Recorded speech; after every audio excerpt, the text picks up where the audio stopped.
In today's Pravachan, Maharaj beautifully reminded us that true religion is not about rituals alone, nor philosophy alone, but about blending morality in our daily conduct with the depth of spiritual awareness. Morality without spirituality is dry, and spirituality without morality can be misleading. When both merge, life becomes dharmic, peaceful, and purposeful. Maharaj emphasized that the path of religion is nothing but living rightly in the world while remaining united with God through nama-smarana. Let us now reflect on this profound teaching with today's main message. Let us try to simplify this mystifying jargon about unity and duality. It is from a single elemental entity that these diverse forms which we see and sense have emanated. Duality appears real because we have lost sight of the fundamental unity that pervades the diverse-looking creation. This is an obvious illusion which pundits call Maya. Living ever in the awareness of the fundamental unity, the true reality, is to overcome this illusion. Illusion is the product of imagination and can only be dispelled by correcting the imagination, by living in the company of those who are ever aware of the single reality, God. How can we belong to God? By giving up what made us part company with Him, Maya. After all, Maya is the handmaid, the creature of God. So submit unreservedly to God so that you will not get into the clutches of Maya. Maya works through desire and doubt. These fail in assailing one who is ceaselessly in nama-smarana. Nama, God's name, is changeless, but His forms are changeful. Form does not mean only the visible shape. It includes all that the mind and imagination can envisage.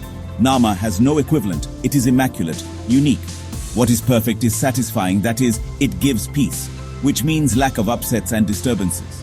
That philosophy, that religion alone is acceptable, which definitely yields contentment. Religion is true blending of right behavior or morality and spiritualism. Man's desire for more and more physical comfort leads to devising more and more amenities. Experience shows that this is an insatiable search that never yields contentment. On the contrary, it whets the desire for yet more amenities, a dissatisfaction in life, and destroys peace of mind. Knowledge which can only secure employment must be imperfect.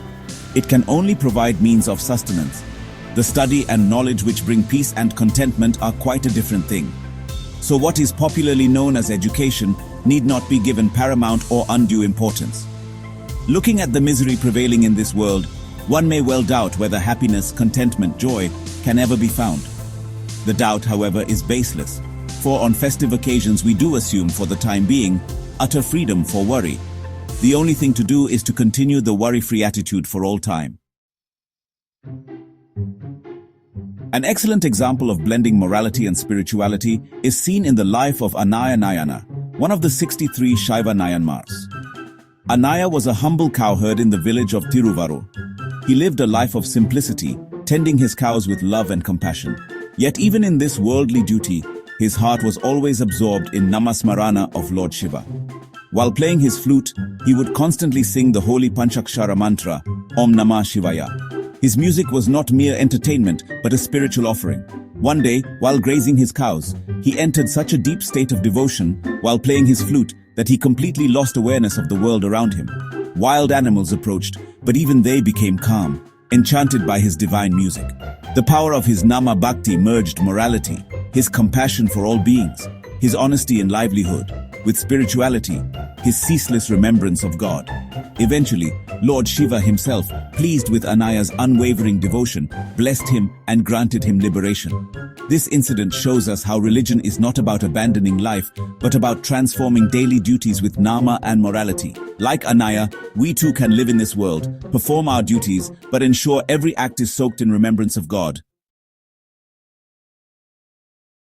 Maharaj's Pravachan today reminds us that religion is not escape, but engagement. Engaging in worldly life with righteousness while keeping our hearts in God. Just as Anaya Nayanar transformed his simple duty of grazing cows into divine worship, we too can transform our daily responsibilities into spiritual sadhana by living morally and remembering God ceaselessly. True peace, as Maharaj said, comes when morality and spiritualism blend into one seamless way of life. Let us pray to Lord Shiva and saints like Anaya Nayanar to bless us with this integration in our lives.